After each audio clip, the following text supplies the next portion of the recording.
I think it's 2 o'clock, and my office people want me to start my regular meeting and a little bit of my regular introduction. So for all the newcomers, Nikhil, I know ऐसे कर लेगा जब मैं introduction दूंगा अपना, because he's heard it again and again. Okay, Not at all, sir. but then I think it's a formality which I have to do to introduce myself to all the several people that I'm seeing over here. Well, I'm Dr. Rajesh Jindal, and my hospital is in Agarpada, Kolkata. Medela नाम है उसका, Medela Cancer Cure Center. We've got a radiotherapy machine by Whaley, which is called Halcyon. सब patients का radiotherapy से treatment कर रहे हैं हम लोग, and plus immunotherapy, chemotherapy and the works. तो इन दी प्रीवियस सेशंस, आगे को जितने भी सेशंस थे अपन ने, उसमें अपने स्क्रीनिंग की बात करी थी, कॉमन साइंस एंड सिम्टम्स की बात करी थी अपन ने, और इन चीज़ों की बात करी थी. Today I want to talk to you about a few patients who've been very, very dear to me, in the sense that those people, despite heavy odds, they have done very well. भगवान की दया है. And those become our source of inspiration. So the first patient, let me tell you, when he came to me, he was about an 18-year-old boy, and from the lower socioeconomic strata of the society. I mean, if I can give you some idea, his elder brother, he didn't have any parents, unfortunately.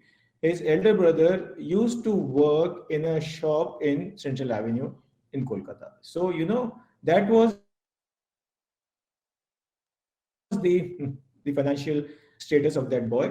और वो लड़का, 3 भाई थे खाली, और ये 2 बड़े भाई उसका छोटे भाई का ख्याल रखते थे, और सब चीजों को छोड़ के, उसको लिम्फोमा नहीं था, उसको कुछ और नहीं था, उसको था osteosarcoma of the left leg, अगर मुझे साइड अच्छे से याद है तो. And osteosarcoma of the leg of any part of the body is such a malignancy, it is so hard to treat, and especially जिन लोगों के पास में मीन्स भी कम होते हैं, पैसे भी कम होते हैं, उनके लिए तो और भी प्रॉब्लम होती है. बट उन भाइयों ने इतना उसके पीछे लग के, इतना उसको करके, और उसका जो है जैसा बोला वैसा अपनी क्षमता के अनुसार ट्रीटमेंट उन्होंने किया. कीमोथेरेपी दिलवाई, आधी दी तो पूरी नहीं दी, तो 3/4 के बाद छोड़ दिया. इन्फेक्शन हो गया तो सरकारी अस्पताल में जाके भर्ती कराया, ये करा वो करा. सीटी स्कैन आज की बोला तो 4 महीने के बाद में सीटी स्कैन करवा के लाए वो लोग. इस तरह से 2 साल तक उनका, शायद 3 साल तक मैंने ऑफ एंड ऑन उनका ट्रीटमेंट करा. 2005 के अंदर में जो है उसका इलाज खत्म हो गया था. And after that I didn't expect to see him. मुझे उम्मीद नहीं थी कि ये आदमी वापस लौट के मेरे पास में कभी आएगा. लेकिन अभी 6 महीना पहले उसका फोन आया मेरे पास में कि सर मैं ये बोल रहा हूँ. अब मेरे को तो नाम भी याद नहीं था, तो उसने ही बोला कि सर आपको नाम तो याद नहीं होगा, लेकिन मैं ये हूँ, और आपने इलाज करा था इधर उधर ये सब करके. And that boy, he actually walked into my OPD. वो 18 साल का लड़का अब मेरे पास में 17 साल के बाद में आया है. He is walking upright. पाँव में थोड़ा सा कॉम्प्रोमाइज जरूर है, उसका जो घुटना है वो नहीं मुड़ता है. रेडियोथेरेपी के बाद में फ्रोजन जॉइंट हो गया, लेकिन आदमी एकदम ठीक है. वो अभी शायद कितना 35 साल का है, कहीं पे काम भी कर रहा है. तो अच्छा लगता है ऐसे लोगों को देख के. मतलब ऑस्टियोसार्कोमा जैसी बीमारी अगर कोई ठीक कर ले अपने आप की, तो I think it's great, it's wonderful. मतलब उस आदमी को देख के इतना इंस्पिरेशन मिलता है ना, कि ये बात है कि ऐसे ट्रीटमेंट होना चाहिए, ये एटीट्यूड होना चाहिए. इस आदमी को देख के मेरे को जो मेरे टीचर थे टाटा मेमोरियल हॉस्पिटल में, डॉक्टर अडवाणी, उनकी बात याद आती है.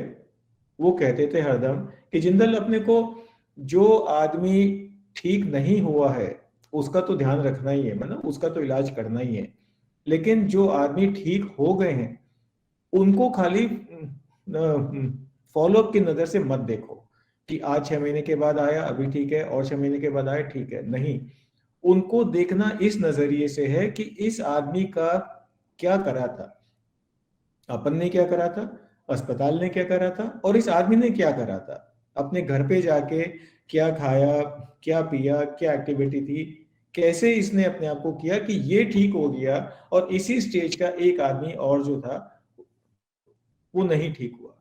His words were quite inspiring and they still inspire me today.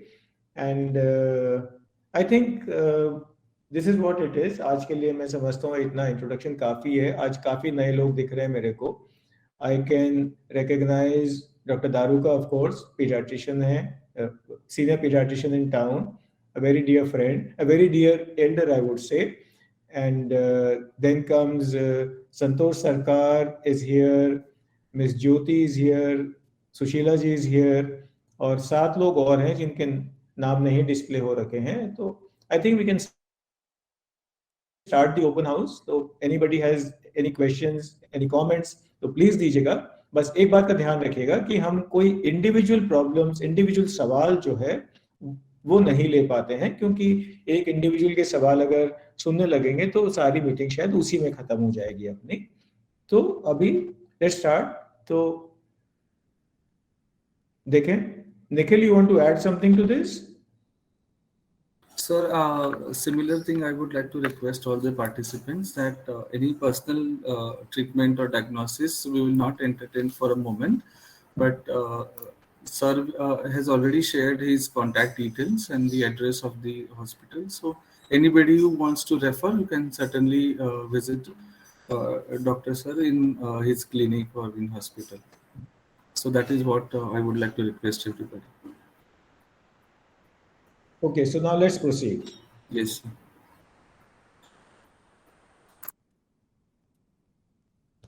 Any comments, any observations from anybody?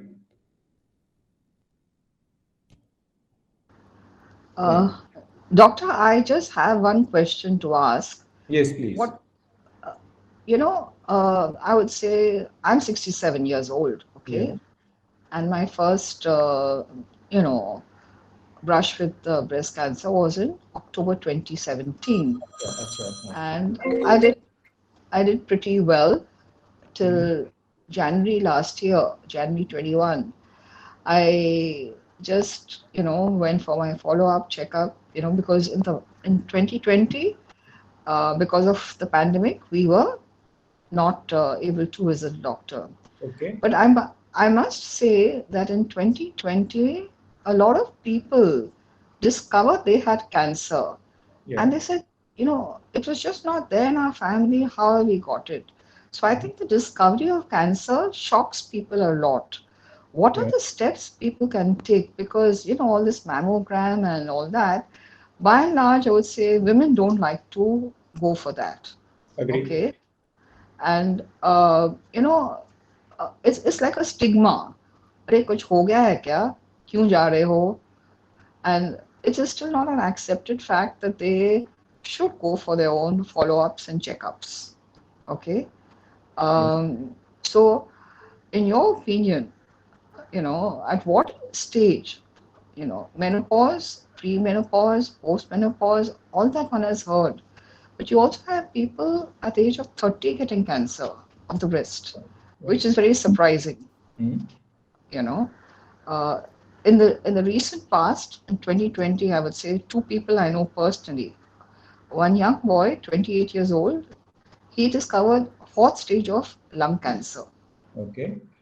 He's doing very well now. There's no problem on that. And there's another young girl who, at the age of 30, after finishing her MBA and all, she just felt uncomfortable, after her swimming and diving. And then when she went for a checkup, they said, yes, you're suffering from breast cancer.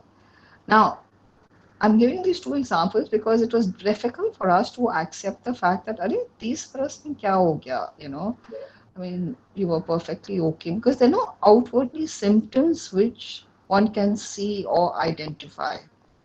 Okay. And unfortunately, the GPs, that entire species have disappeared from the city of Bombay. So very difficult to find a GP. So people just go rushing to the specialist. So what would your advice be for women in general? I would say families also. I hope my question is Yes, acceptable to you. yes, your question is acceptable, and it is a very good question that you've asked. You know what? In the first place, एक बात जो मैं आपको शुरू में ही clear कर देना चाहता हूँ वो ये है कि no age is immune to cancer. Cancer किसी उम्र से नहीं होता। कैंसर तो जब जिसको होना होना होता है वो हो जाता है। अब ये बात हम पे डिपेंड करती है, आप पे डिपेंड करती है कि कितना उसके बारे में आप और हम इन्वेस्टिगेट कर पाते हैं। नाउ फॉर अनयूजुअल कैंसर्स, जैसे एक 28 साल के लड़के में लंग कैंसर है, 30 साल की लड़की के अंदर में ब्रेस्ट कैंसर है, उनका जो है जीन मेकअप भी इवेल्युएट किया जाता है। आजकल सुविधा है, फैसिलिटी है उस बात की, तो वो किया जाता है ना। This might give us a clue कि इस वजह से हो सकता है या ना उस वजह से हो सकता है। क्या होना चाहिए? Well, we have been shouting from rooftops कि you must undergo, all people, I mean everybody, irrespective of the fact old or young or आदमी है कि औरत है, एनुअल हेल्थ चेकअप जरूरी है।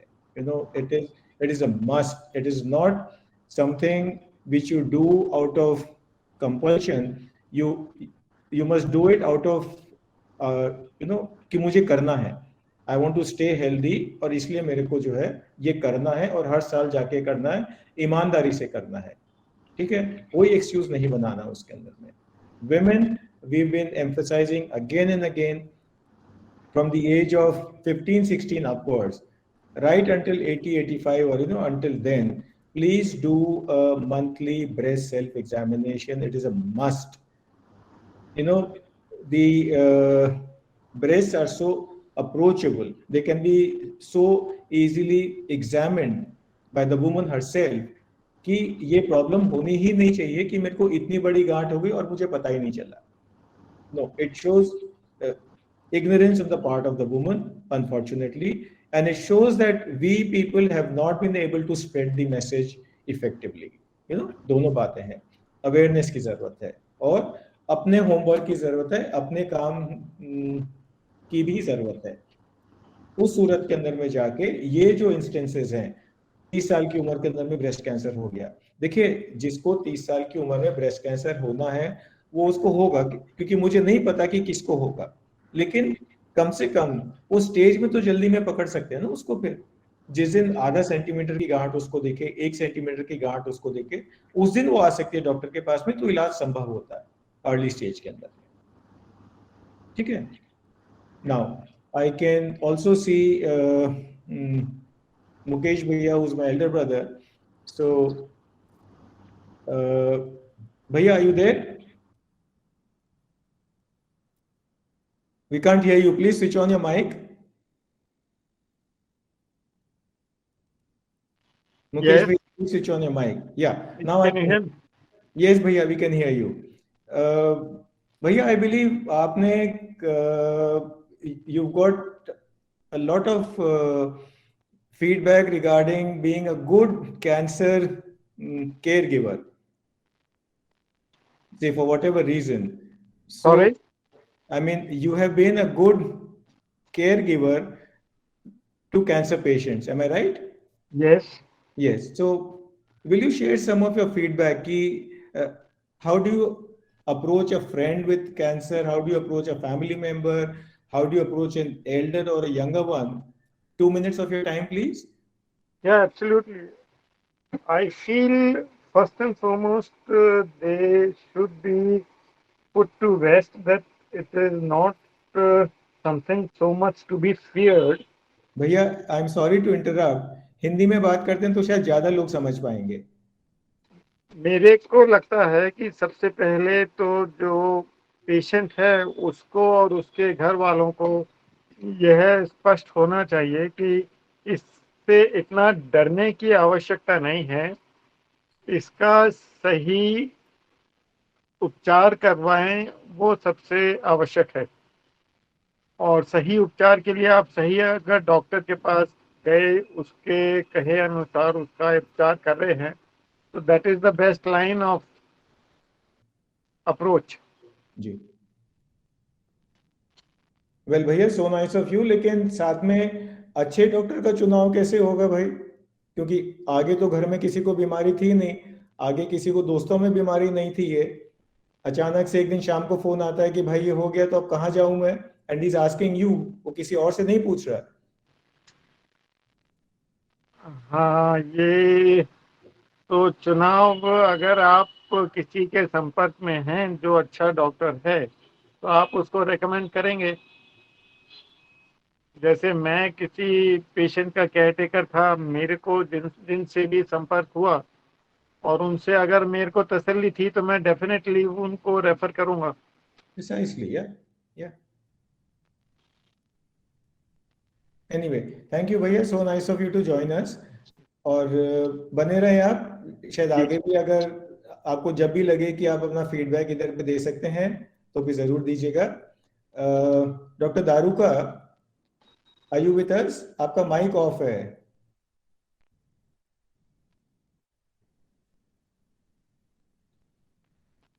डॉक्टर दारूका सर, आपका माइक बंद है, एक बार ऑन करेंगे आपका माइक? मैंने ऑन कर लिया है। Great, okay. हाँ। तो सर, बच्चों में जो मेलिग्नेंसीज होती हैं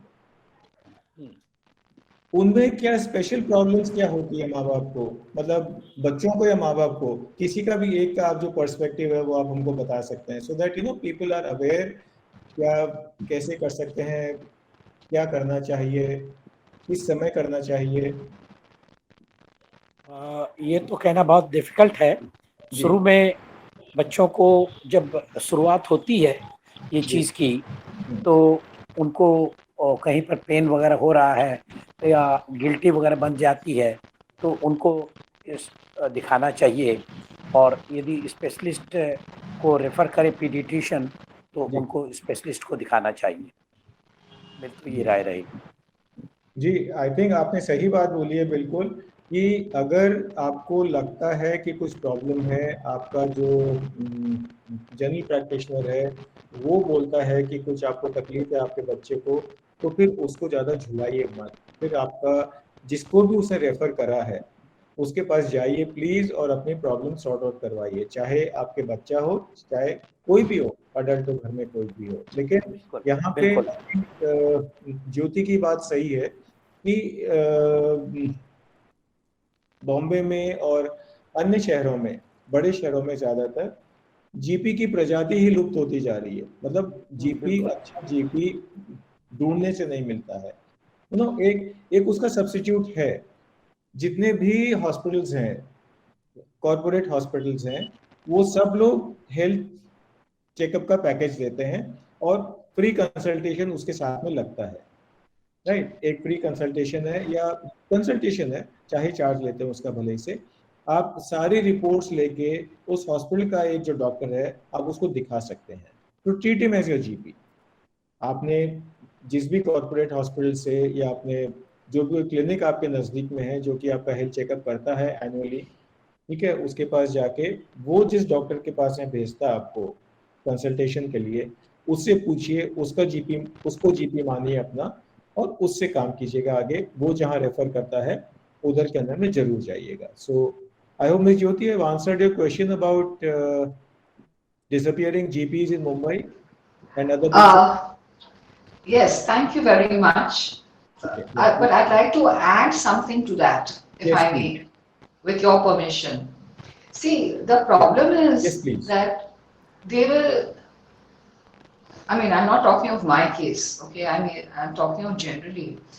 All these labs, they send you to people that they get a commission from. Yeah. Okay, so I don't believe that he would give the right direction as to which doctor or oncologist or whatever has to be visited.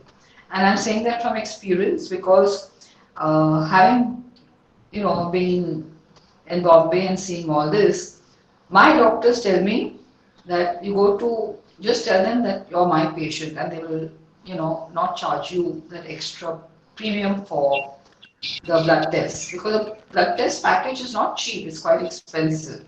Okay, and there are some doctors who just don't take any commission and some doctors thrive on that. Now, I'm talking with a lay person. उस बेचारे को क्या मालूम कि GP सच बोलता है, बोलेगा हाँ आप टाटा में जाओ. टाटा में जाने से कुछ, it's not easy to walk into Tata Memorial, for an ordinary person. Okay, whether it is Bombay or Calcutta, I'm sure it's the same. And just for information, I have been a patient of Dr. Sunil Advani. Okay, and I mean, it's such a catch-22, I mean, Tata में जाओ और smart card बनाना है, वहाँ counsellors होते हैं, they don't really ask the question or what.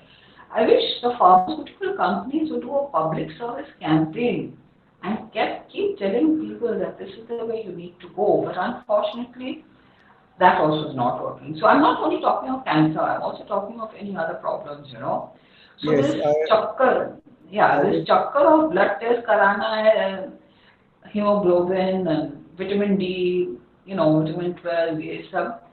The ordinary person doesn't. I mean, if I have my maid staff who has to go for a blood test, she has to spend one full day standing the line to get the blood test details, and then they'll say parso aao, kal aao. So it's it's very difficult. Yes, I would agree with you over there कि थोड़ी सी मुश्किल होती है, trust deficit है doctors के बीच में, hospitals के बीच में और आम जनता के बीच के अंदर में. Well, I think it's a matter which we all need to work upon. सबको उसके ऊपर मेहनत करनी पड़ेगी.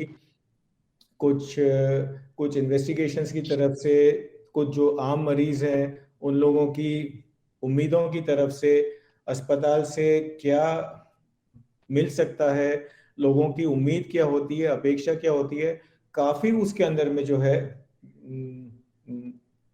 मैं कहूँगा डिस्कनेक्ट है अपने यहाँ के ऊपर में.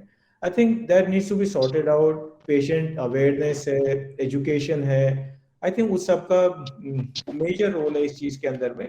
And we should learn with time. We should, I think ये सब भी आहिस्ता आहिस्ता होगा. It's a part of the growing society, I would say. That is what it is.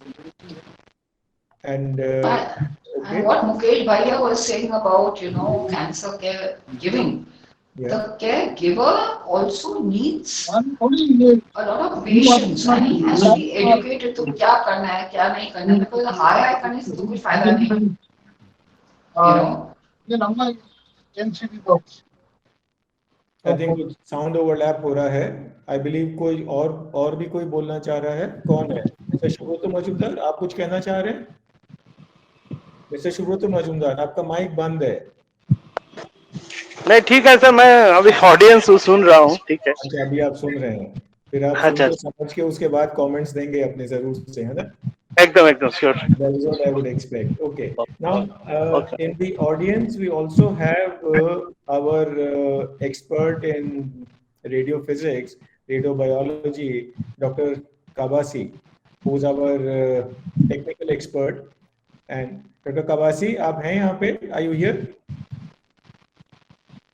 Dr. Kabasi is here.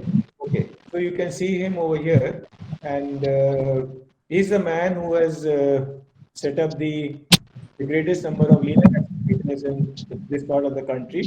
And his word, every word is worth its weight in gold. So now let me ask him.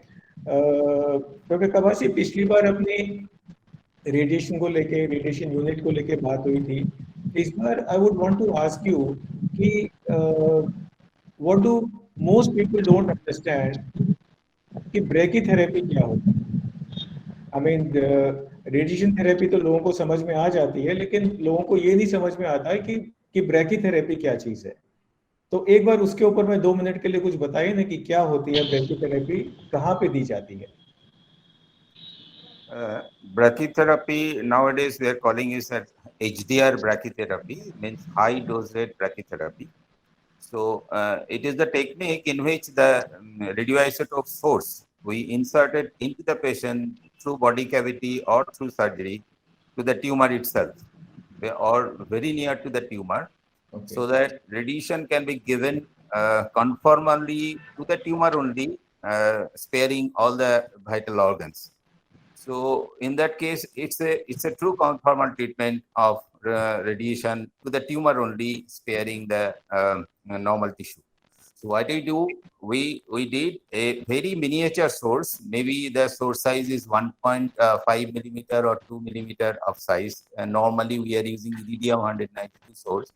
It is coming from the imported from the foreign countries. It is a very delicate source, and through catheter, it is inserted to the patient through body cavity or through surgery, say maybe cervix, cancer cervix, or cancer of the vault, to boost the dose. Whatever dose we are giving from externally, we have a limitation because there is a we have a bladder, we have rectum and other vertical organs.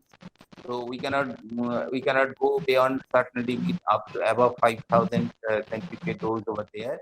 So rest of the dose for therapeutic purposes, we can give a higher doses as a boost to the tumor by inserting the source into the tumor only. So that way, for the cervix, it is very beneficial for radical purposes. Other cases, in case of a tongue, base of the tongue, which is non-operable, we can treat with the brachytherapy technique. By surgery, we can insert the sources, number of channels we can insert the base of the tongue, and the source can go inside the tumor and treat that thing. Very conformal, high dose can be given to that thing. In case of a breast cancer, if the patient don't want to go for if it is a very arduous stage, only in a loop there, so maybe patient is not wanting to go for the surgery. So we can treat very small lesion of the breast with that thing, brachytherapy, by inserting the channel catheters inside the bed and treat with that miniature source of radiation.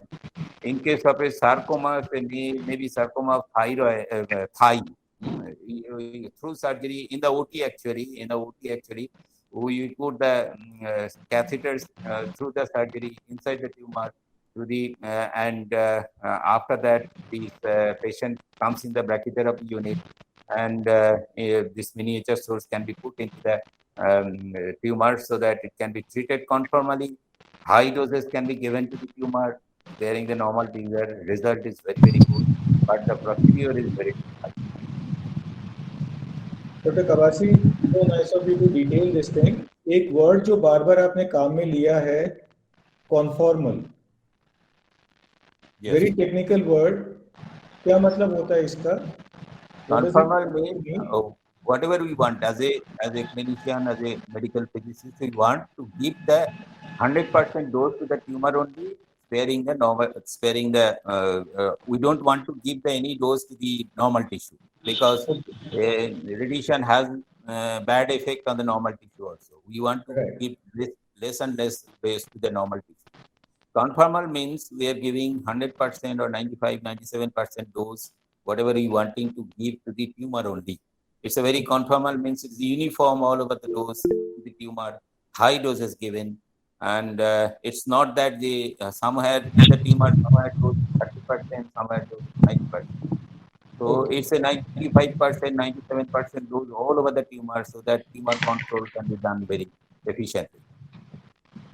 Okay, thank you, Dr. Kabasi. So nice of you.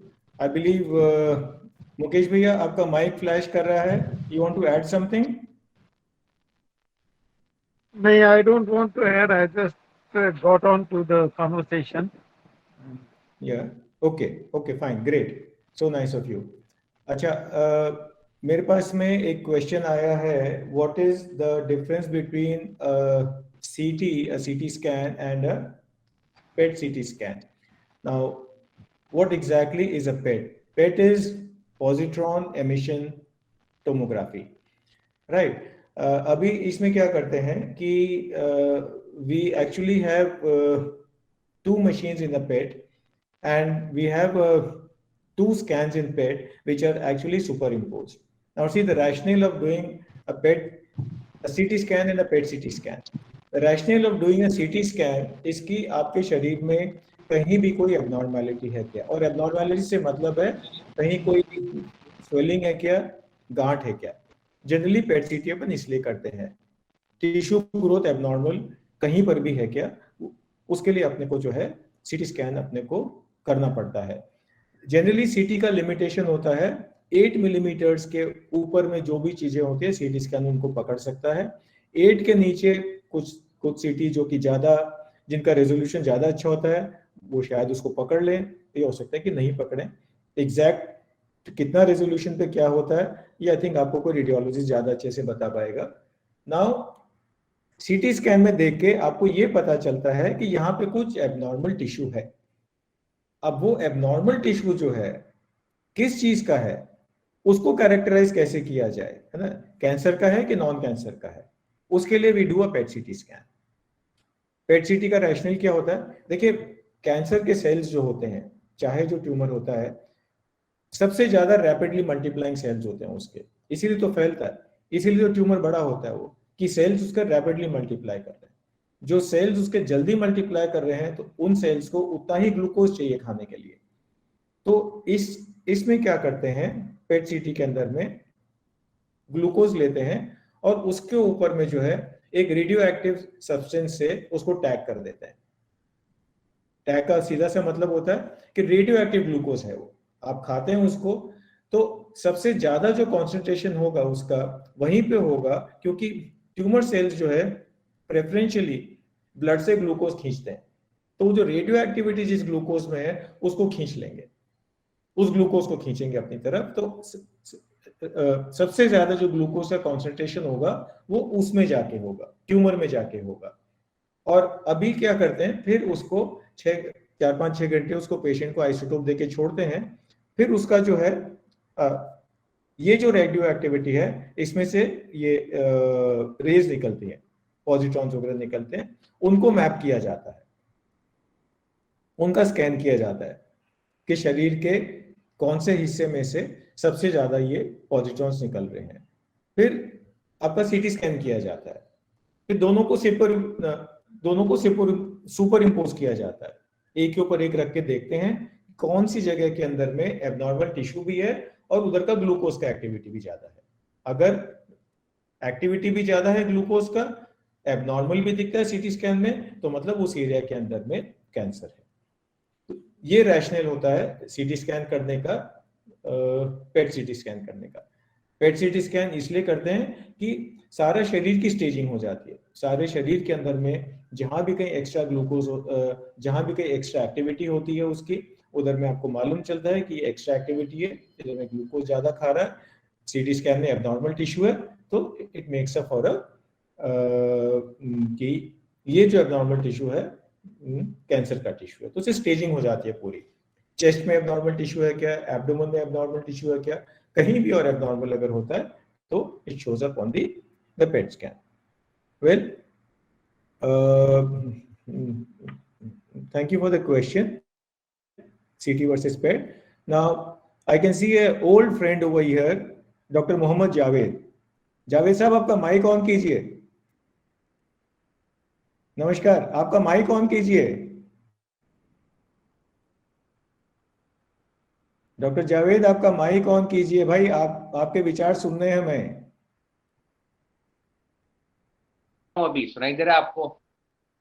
अभी सुनाई दे रहा है जी हाँ, अब बोलिए। Okay sir, ठीक। Doctor Javed एक बात मैं पूछना चाहूंगा आपसे, आई वांटेड समबडी, मैं बल्कि मुझे आज तो उम्मीद भी थी कि आप ज्वाइन करेंगे। आई मीन आप जो है अभी हमको बोला गया था कि कल कि बॉम्बे में जीपी नहीं मिलते, अच्छे डॉक्टर नहीं मिलते, तो कम से कम कलकत्ते में तो ये नौबत नहीं है, आप जैसे लोगों ने झंडे उठा रखे हैं अभी तो मेरे को एक बात ये बताइएगा कि जिस समय कोई फैमिली है या कोई लोग है, आपके दोस्त हैं, मित्र हैं, रिश्तेदार हैं, फैमिली है या आपके जो पेशेंट्स हैं, जब आप उनके अंदर में ये आपको डाउट होता है कि आपको या आप उनको डायग्नोज कर देते हैं, देखिए 10 में से 8 बार आपको मालूम होता है क्या कि ना ये गांठ किस चीज की है ब्रेस्ट में, तो क्या कह के आप उनको बताते हैं, क्या कह के आप उनको समझाते हैं कि भाई इसमें कुछ प्रॉब्लम हो सकती है, आपको आगे जांच की जरूरत है, आपको आगे ज्यादा इलाज की जरूरत है? पेशेंट का एक तो उसका फैमिली का रिएक्शन क्या होता है जब आप उनको बोलते हैं कि भाई आई डाउट इसको ब्रेस्ट कैंसर है, और फिर आप उसको उस सिचुएशन को कैसे हैंडल करते हैं? आपके दो सर जैसे कि take an example breast cancer, जी ठीक है, तो यूजली गांठ वगैरह जो देखा गया तो वो लोग they take it very simply sometimes, okay बहुत सिंपली ले लेते हैं, ठीक है। जैसे मैंने कहा कि चलो भाई एफएडीसी करा लो या स्कैन करा लो, ठीक है, या फिर गो फॉर बायोप्सी, तो दे टेक इट, दवा से ठीक करना है या फिर they go for like homeopathic और ayurvedic, do wait and watch जी। फिर वो अगर बढ़ने से फिर देन बहुत सा है, they go for homeopathic, then they go for gynae department, then obstetrics. फिर बढ़ने के बाद वो फिर जब देखा जाता है कि 2 to 3 मैंने साल के बाद, 2-3 साल के बाद इट बढ़ जाते हैं ट्यूमर, फिर then there is a discharge from the nipple, axillary lymph nodes वगैरह भी थोड़ा बढ़ जाता है, तो then they get panic, that's the thing. और भी लाइक लंग्स कैंसर वगैरह में भी वही चीज मैंने देखा कि initially they take it very lightly, ध्यान नहीं देते हैं, नहीं ध्यान दे करके देन दे लैंड, फिर हायर सेंटर में जाना लाइक टेक एन एग्जांपल, जैसे कि आप आइदर इन मुंबई और समवेयर अराउंड इन कोलकाता, आपका यहाँ पे टाटा मेडिकल सेंटर, राइट, ये सब है। मैंने थोड़ा सा क्या है कि आपका they take it very casually, बहुत आसान ले लेते हैं इनिशियली वो लोग। जावेद साहब एक बात और पूछना चाहूंगा आपसे, ये सवाल भी अभी मुझे मिस ज्योति ने पूछा था कि जीपीज रेफर करते हैं कि अगर आपको ब्रेस्ट कैंसर है उसके पास चले जाइए, आपके रेफरल के क्या क्राइटेरिया होते हैं? मतलब अगर आपके शहर में 10 ऑन्कोलॉजिस्ट हैं, 4 कैंसर हॉस्पिटल हैं, तो आप किसी एक को किस बेसिस पे चुनते हैं? जहां पे सब कुछ हो जाए under one building, if everything is done possibly, that is a good strategy, yes. एक बिल्डिंग में सब कुछ हो जाए, patient should not get harassed, जी, ताकि बेटर हो, जी, दैट्स अ बेटर ऑप्शन। या I would agree with you, आप सही कह रहे हैं बिल्कुल। Okay, now again I can see चाचा जी हैं मेरे, B K Jindal as well as B M Jindal. आपका माइक ऑन कीजिए please, we can't hear you. Good, great. मैं बीएम जिंदल हूँ, चाचा जी बीके जिंदल, वो अभी इधर उनका फोन था, मेरे फोन से लगा नहीं, तो बीके जिंदल के फोन से लगाया मैंने बीएम जिंदल। कोई बात नहीं।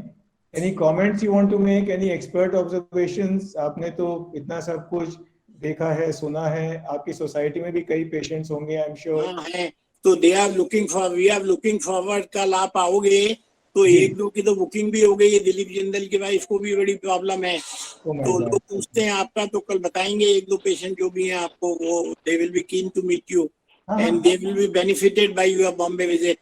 That is not an issue. That is not an issue. In general, आप कुछ observations कुछ बोलना चाहेंगे, कहना चाहेंगे? आपकी सोसाइटी में आपके जो कैंसर पेशेंट से इंटरेक्शन होता है और होता है? नहीं, लकीली कैंसर पेशेंट सोसाइटी में तो नहीं है। गुड। लो राजेश, कहना चाहेंगे? हाय, हाउ यू चाचा, कैसे हैं? बीके जिंदल इनका फोन है। कल मिलेंगे, कल आओगे तो जरूर। जी जी जी। ओके, सो और कौन है? Mister Subrato Majumdar, are you still there? Dilip Jindal है क्या? दिलीप जिंदल? जी सर, मैं हूँ हनु जिंदल। मेरी मदर रचना जिंदल, उनका ट्रीटमेंट चल रहा है। अच्छा बेटा, ठीक है तो मैं ठीक है, कल मिलते हैं आपसे, है ना? जी सर, जी। और I can see one mister Shaw over here, Nahir Nityam. So Mr. Shaw, welcome to this program. Thank you, sir. And good afternoon to you and all of people who are present here. Yes. I want to know, is any food disorder make this disease? Any food disorder make this disease? I mean, मेरे ख्याल से आप जो पूछना चाह रही हैं वो ये है कि कुछ खाने से किसी प्रकार का कैंसर होता है क्या, है ना? Yeah. डिसऑर्डर तो फूड में नहीं होता, डिसऑर्डर तो अपने खाने में होता है ना? तो you know what I would say, there are certain kind of foods जिनको खाने से कैंसर की रिस्क बढ़ जाती है। अब जैसे आपने भी देखा I want to know that.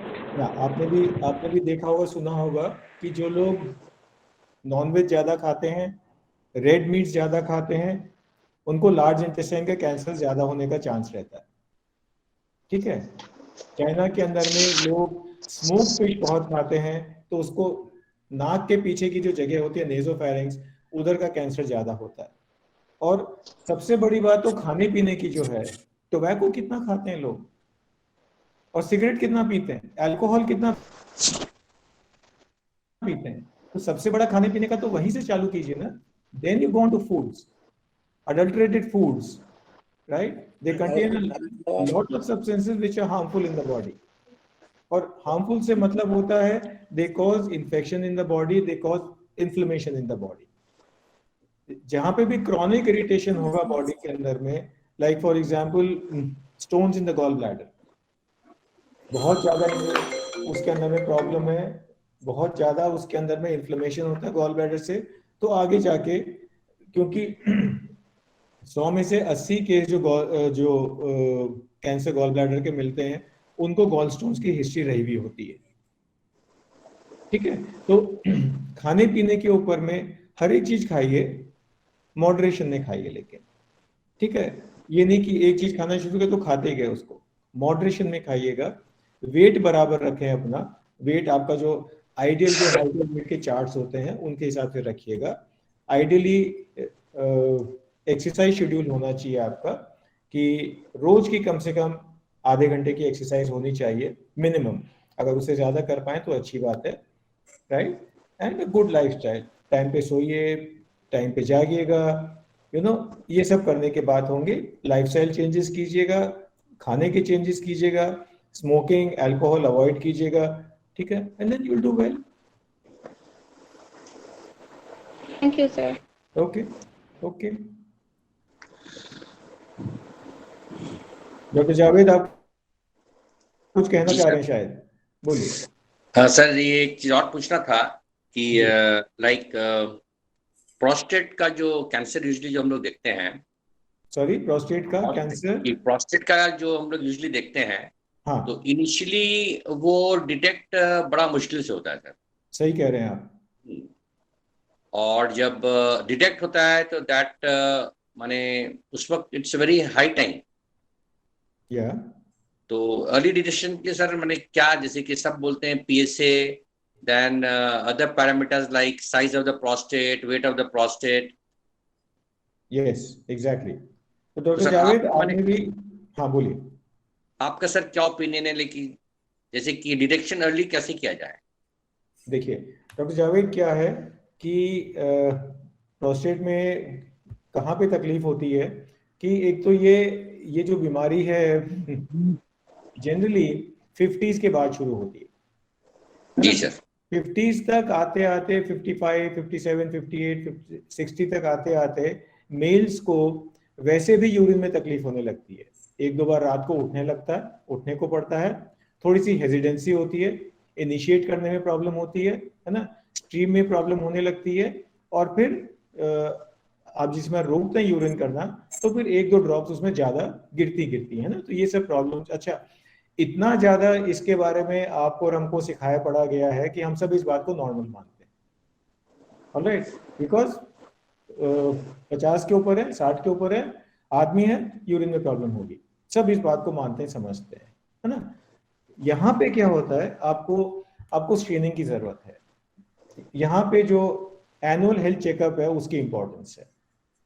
See, if you start doing your annual health checkup at the, say from 40 onwards, 45, 50 onwards, although 50 is late, तो क्या होगा, हर साल आपके पास में आपका जो प्रोस्टेट साइज का मेजरमेंट होगा। और अगर इतनी अवेयरनेस आपके पास में है कि भाई मैं हर साल में जा रहा हूँ जांच के लिए, तो यूरिन की तकलीफ अभी क्यों होने लगी? एक बार जाके प्रोस्टेट एग्जामिनेशन भी करवा लेते हैं ना यूरोलॉजिस्ट से, सो गेट इट डन। स्पेशली अगर सिम्टम्स हैं प्रोस्टेट के सिम्टम्स हैं कि आपको यूरिन इनिशिएट करने में तकलीफ हो रही है, रोकने में तकलीफ हो रही है, तो आई थिंक साल में एक विजिट आपका जो यूरोलॉजिस्ट है उसके पास जाने की बनती है, ठीक है। Then comes your PSA level every year, ये हर साल जरूरी है कराना। देखिए PSA level is only suggestive, it is not diagnostic of CA prostate. Diagnostic of CA prostate is an MRI. उससे आपको काफी हद तक मालूम चलता है कि ये है, लेकिन जब तक MRI की स्टेज आती है, आपने सही बोला, लेट हो चुके होते हैं, है ना। तो अवेयरनेस होनी चाहिए आर्मी के अंदर में, स्क्रीनिंग होना चाहिए, एनुअल चेकअप होना चाहिए। जो भी यूरोलॉजिस्ट है, आप जिसके पास में भी भेजें आपके पेशेंट को, उससे आपको भी रैपो होना चाहिए। मतलब call him up and ask कि भाई वो जो पेशेंट भेजा था, आपको क्या लगता है उसका कुछ है क्या, PR में कुछ है क्या उसको। तो it is not one day affair or it is not a one time affair. It takes time and you have to start early. 40 की उम्र से। वन मोर क्वेश्चन जी। एनुअल चेकअप में देखा गया कि 2020 में the size was 22 gram, then it increased to 26, then again to 30 gram. But patient is not having any problem. Patient is telling मुझे कोई भी तकलीफ नहीं हो रही है. Okay. But the size is increasing of the prostate. It has come to 30 grams. That is the natural history of the prostate, ना? Benign prostatic hyperplasia. इसी को तो बोलते हैं। हाइपरप्लेसिया हो रहा है, प्रोस्टेट का साइज बढ़ रहा है ना। अच्छा, अब ये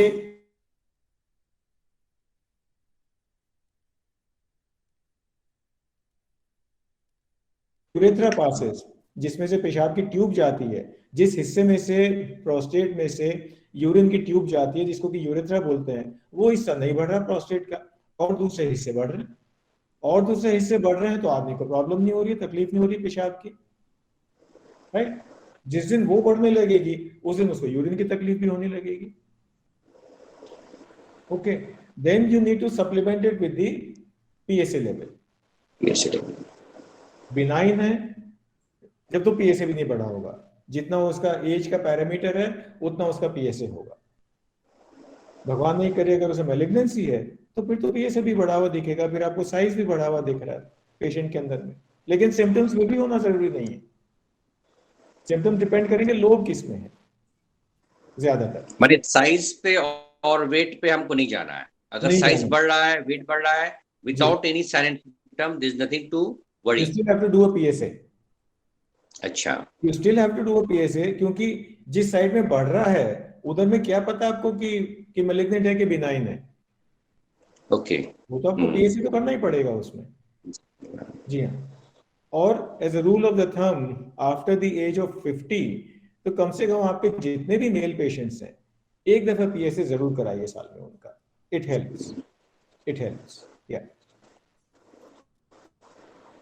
okay sir, thanks. Okay, any time.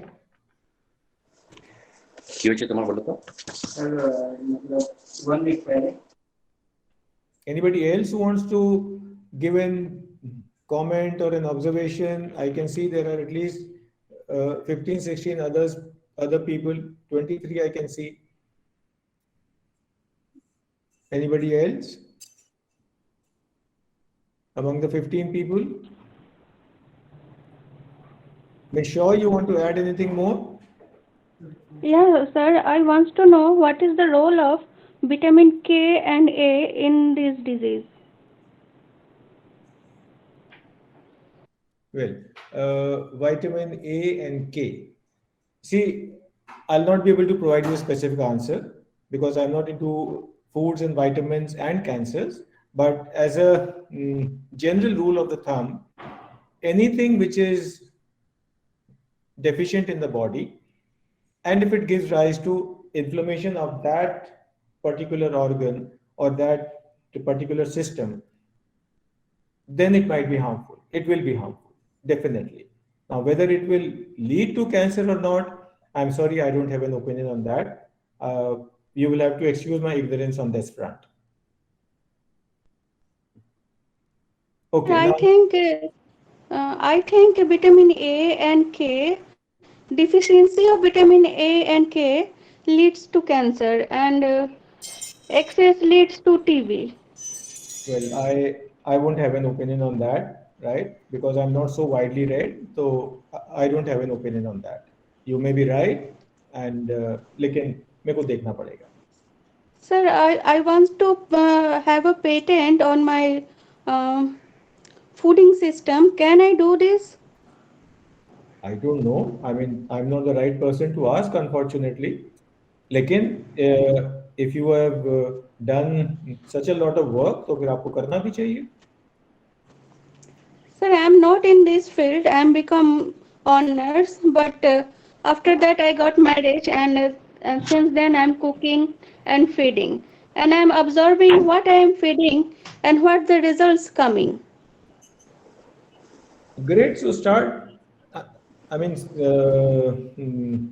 teaching people, start teaching students, spread the good word around. आपके जैसे लोग चाहिए भाई, जो कि खाने को इतनी बारीकी से ऑब्जर्व करते हैं और उसको कोरिलेट करते हैं कि इससे आगे क्या हो रहा है. आपके काम को बढ़ाइए आगे. That is great. Okay, thank you, sir. Sometimes I give tips to my friends to stay active and fit because I am too. That is good. Great. Yeah. Okay. I don't want to miss any school day or office day of my husband and child, and for that I work very hard on fooding system mostly. Please continue your work. Please continue your work. और आप जिस दिन organise कर ले अपने काम को, उस दिन फिर इसको पब्लिश भी कीजिएगा. ठीक है ना? Yes, sir. Thank you. Sir, this is Nikhil here. Nikhil. Sir, there is one question posted, that is diabetes and cancer. How does one manage it? This question is posted. Yes, I just saw it. Diabetes and cancer. How does one manage it? I presume आप ये पूछना चाह रहे हैं कि किसी cancer के patient को डायबिटीज भी है ना, तो उसको कैसे मैनेज किया जाए. वेल, यस, दोनों का मैनेजमेंट अपनी जगह के ऊपर में है. डायबिटीज का जो मैनेजमेंट है, अगर आपको टैबलेट से अगर आपका शुगर ठीक है तो लेते रहिए बराबर. अगर आपका इंसुलिन लेके अगर आपका शुगर ठीक है तो उसको लेते रहिए बराबर. कैंसर के ट्रीटमेंट के लिए जो भी ट्रीटमेंट आपको सजेस्ट किया गया है, सर्जरी है, रेडिएशन है, कीमोथेरेपी है, उसको भी लेते रहिए बराबर. और इसमें फ्लक्चुएशंस जरूर होंगे. आपका जो ब्लड शुगर लेवल है, आपके शुगर के अंदर में कभी ज्यादा हो सकती है, कभी कम हो सकती है. जनरली हम लोगों के ट्रीटमेंट से शुगर ज्यादा होती है क्योंकि हम लोग स्टीरॉइड्स बहुत काम लेते हैं. प्री मेडिकेशन वगैरह के अंदर में स्टीरॉइड्स बहुत लगते हैं, तो जनरली शुगर ज्यादा होती है. अगर शुगर ज्यादा होती है तो या तो उसको इंसुलिन ऐड कर दीजिएगा, नहीं तो इंसुलिन घटा दीजिए, इंसुलिन बढ़ा दीजिए. जो भी उसकी ओरल टैबलेट्स हैं उनको दे दीजिएगा, नहीं तो एड हॉक बेसिस पे भी इंसुलिन उसको दे सकते हैं. जैसे कि कीमोथेरेपी चल रही है पेशेंट को, 3 दिन की कीमोथेरेपी है, रोज का 8 मिलीग्राम या 16 मिलीग्राम उसको डेक्सामेथासोन लॉन्ग एक्टिंग स्टीरॉइड जा रहा है, वो 3 दिन के लिए उसको इंसुलिन पे रख सकते हैं. उसके बाद में वापस जो भी उसका ओरिजिनल शेड्यूल था उस पे जा सकते हैं. नॉट डिफिकल्ट, हो जाता है मैनेज आराम से, ऐसी कोई प्रॉब्लम नहीं होती है उसके अंदर में. Thank you, sir. Okay, anytime. I can see a long time friend Alka over here. Alka, will you please switch on your mic? Alka, एक बार mic on करो अपना. Is it on? Can you hear me? Am I audible? Yes. Yes, Alka, we can hear you. And my friend Jyoti is also yes, there. Jyoti was always Jyoti Karmakar. Hi, Jyoti. Hi, Alka. Good to see you. Great to see you.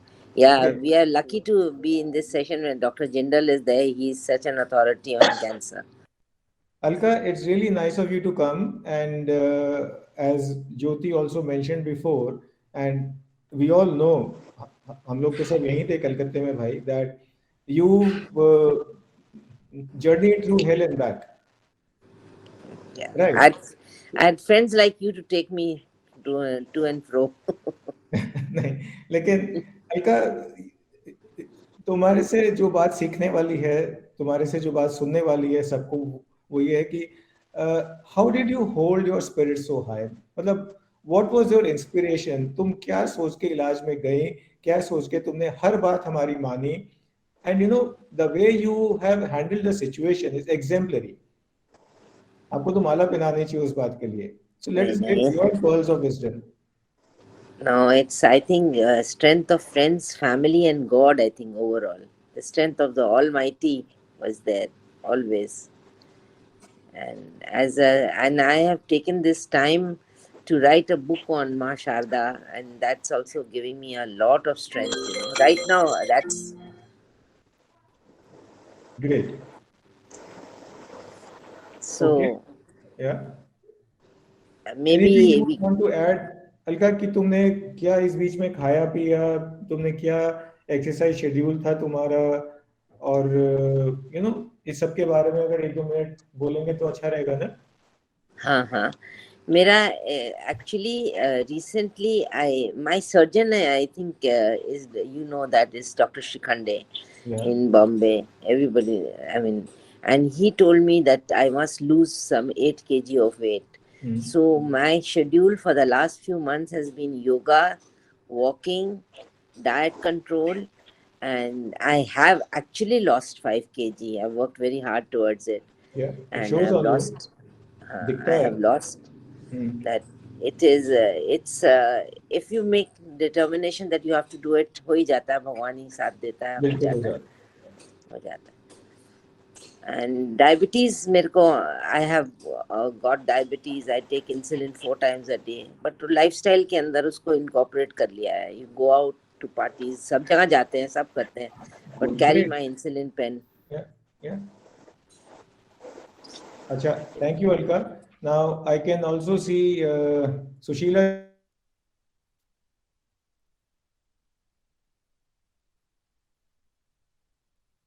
Mic on कीजिए।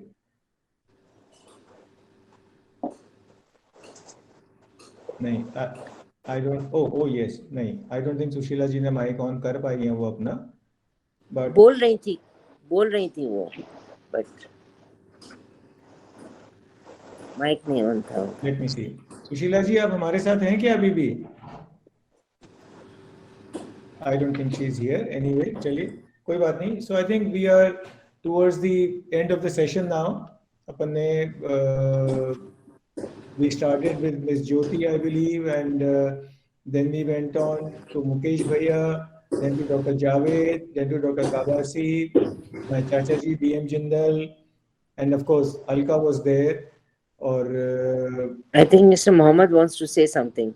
Dr. Sir, मैं बात कर सकता हूँ, बोलिए please. Dr. Jindal, one more question. अभी देखा जा रहा है कि among the females, they are getting a menstrual cycle very early. Sorry? लड़कियों में अभी देखा जा रहा है कि उनका first period at the age of 8 साल या 9 साल में अर्ली हो जा रहा है जी।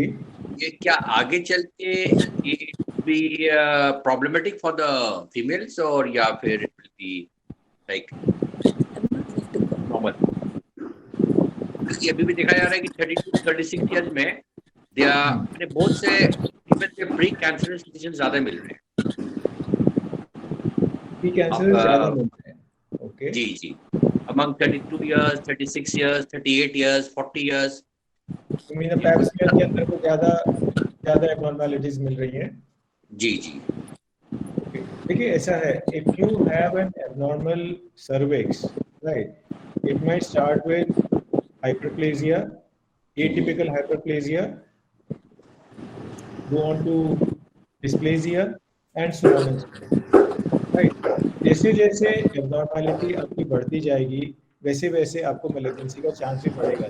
There is something wrong with the cervical epithelium, कुछ ना कुछ गड़बड़ हो रही है उसके अंदर में, सेल्स एब्नॉर्मल होते जा रहे हैं। अब इस रफ्तार से atypical hyperplasia will go on to dysplasia and go on to other things. Carcinoma in situ is just about anybody's guess. कोई आपको ये नहीं बता पाएगा कि अगर आज इसको अगर हाइपरप्लेजिया है तो 5 साल में एटिपिकल हो जाएगा और उसके बाद डिस्प्लेसिया हो जाएगा। There is no established guideline for that. You just have to be observant.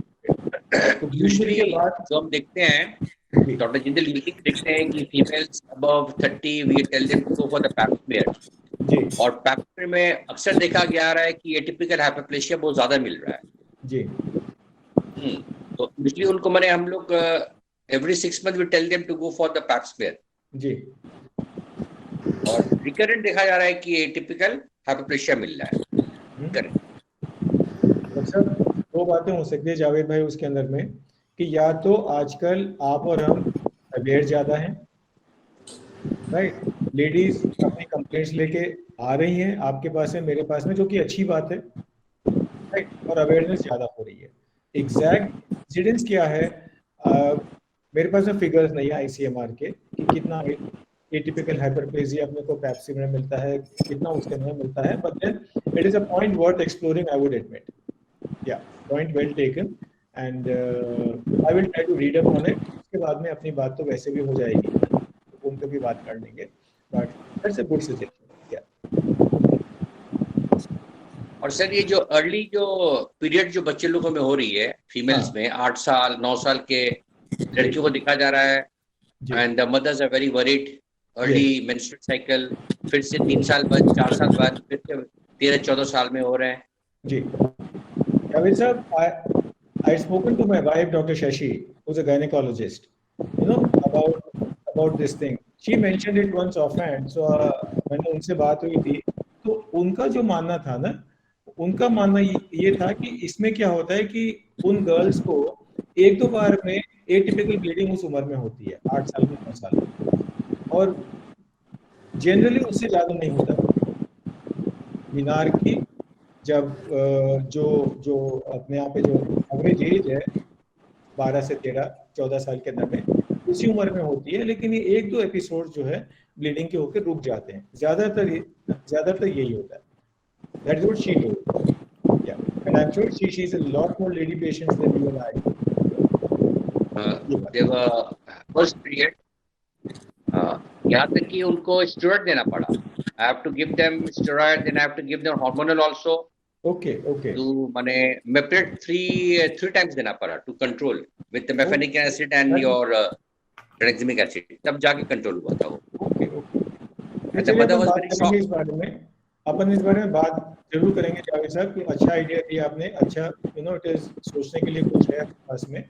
तो आई थिंक आज का टाइम हो गया है कि मीटिंग अपने आप से करते जूम वाले, उसके पहले आई थिंक लेट अस से आवर गुड बाइस और okay sir, thank you sir, this was good, thank you, nice meeting. And I would ask जितने भी लोग आज यहाँ पर हैं तो अगली बार वापस आइए, राइट, अपने शायद कुछ लोग और भी होंगे तो और ज्यादा एक्सचेंज ऑफ आइडियाज होगा तो अच्छा लगेगा।